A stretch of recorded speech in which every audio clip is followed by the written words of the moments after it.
আজ আমাদের ঐক্যবদ্ধ ওয়াজিল পরিষদের আত্মপ্রকাশের এই গৌরবময় দিনে এই কাফেলার একজন সাধারণ সদস্য হিসেবে আপনাদের সামনে আমি কথা বলতে পেরে আমি নিজেকে ধন্য মনে করছি। প্রিয় উপস্থিতি, আমরা এমন এক সমাজে বাস করছি যেখানে চারপাশে নৈতিক অবক্ষয়, অনৈক্য আর দিন ইলমের অভাব প্রকট হয়ে দাঁড়িয়েছে। এই অন্ধকারাচ্ছন্ন সমাজে আলোর মশাল জ্বালানোর জন্য সম্মিলিত প্রচেষ্টার কোনো বিকল্প নেই। পবিত্র কোরআনে আমাদের ঐক্যবদ্ধ হয়ে কাজ করার নির্দেশ দিয়েছেন।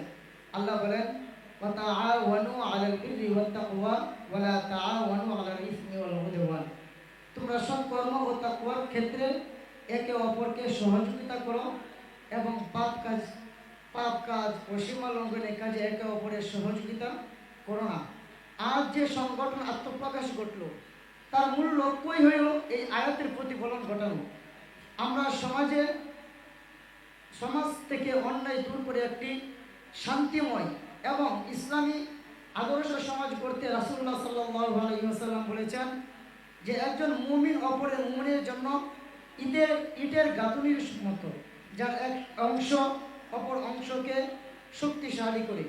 তাই আমরা সবাই ঐক্যবদ্ধ হয়ে আমরা সবাই মিলে একটি মজবুত প্রাচীর দিনের কল্যাণ এবং মানবতার সেবায় কাজ করে যেতে চাই। আমার প্রিয় ভাইয়েরা, একটি চারা গাছকে মহিরূপে পরিণত করতে হলে যেমনই পানি ও সারের প্রয়োজন হয়, ঠিক তেমনিভাবে যে সংগঠন জন্ম হলো তাকে এগিয়ে নিয়ে যেতে আমাদের সবার আন্তরিকতা, ত্যাগ ও অংশগ্রহণ প্রয়োজন। এই সংগঠনের একজন সদস্য হিসেবে আপনাদের সামনে আমি ওয়াদা করছি যে ইনশাল্লাহ সংগঠনের ইতিবাচক দাওয়াতি সমাজ কল্যাণ কাজে আমি নিজেকে উৎসর্গ করে দেব ইনশাল্লাহ। আসুন আমরা সকলে ঐক্যবদ্ধ হয়ে এই ঐক্যবদ্ধ ওয়াজিল পরিষদকে রাসূলুল্লাহ সাল্লাল্লাহু আলাইহি ওয়াসাল্লামের আদর্শ অনুযায়ী গড়ে তুলি। আসুন সমাজ থেকে সমস্ত ইহুদিবাদ, সমাজ থেকে সমস্ত জালেমবাদ, সমাজ থেকে সমস্ত ফেসিবাদ, ইহুদি এবং খ্রিস্টানরা যখনই মাথা ছাড়া দিয়ে উঠবে, তখনই আমরা ঐক্যবদ্ধ ওয়াজিল পরিষদ তাদের বিরুদ্ধে আমরা দাঁড়াবো। আমাদের স্বপ্ন হচ্ছে, আমাদের লক্ষ্য এবং উদ্দেশ্য হচ্ছে, যখনই নাস্তিক্যবাদ, মুরতাদ কোরআন নিয়ে কথা বলবে, হাদিসের বিরুদ্ধে কথা বলবে, আমরা ঐক্যবদ্ধ হয়ে সাথে সাথে তাদের বিরুদ্ধে আমরা অবস্থান নিব।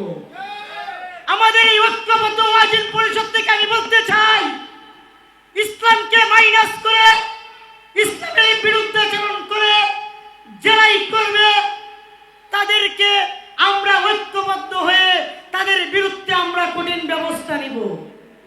আমাদের ঐক্যবদ্ধ হওয়ার একটাই কারণ, সমাজের যত কুফরি আছে, সমাজের যত হিন্দুয়ানি সংস্কৃতি, এরপরে আছে পত্রিকার নামে মেয়েদেরকে রাস্তায় পাঠিয়ে দেওয়া হয়, এই সব কুলাঙ্গারদেরকে আমরা এই বাংলাদেশ থেকে নিষিদ্ধ করার জন্য হচ্ছে আমাদের ঐক্যবদ্ধ ওয়াজিল পরিষদ।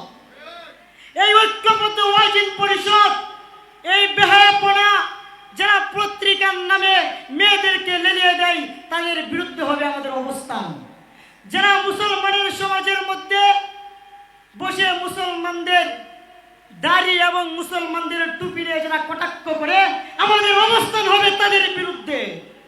আমাদের ঐক্যবদ্ধতা এই জন্যই যে যখনই দেখব নাস্তিক মুদ্রাত্রা মাথা নাড়াচাড়া দিয়ে উঠবে, তখনই আমরা ঐক্যবদ্ধ হব।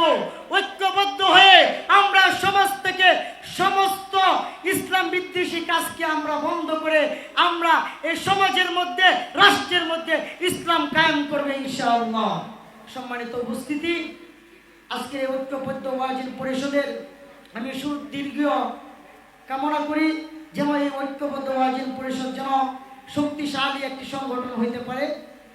সকলের কাছে এই কথা বলে, আমি অনেক দূর থেকে আসছি, আমার বাড়ি হচ্ছে কিশোরগঞ্জ থেকে আমি আসছি। আশা করি আমার জন্য দোয়া করবেন।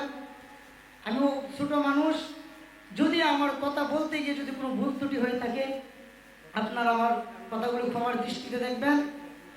এরপরে আমরা সকলে ঐক্যবদ্ধ হয়ে এই ঐক্যবদ্ধ ওয়াজিল পরিষদের পক্ষে আমরা সকলে কাজ করব এবং আমরা কিভাবে ঐক্য পরিষদটাকে আরো বড় করা যায়, কিভাবে ঐক্যবদ্ধ ওয়াজিল পরিষদের সংগঠনের আরও কীভাবে সদস্য বানানো যায় আমরা সকলে চিন্তা ফিকির করি।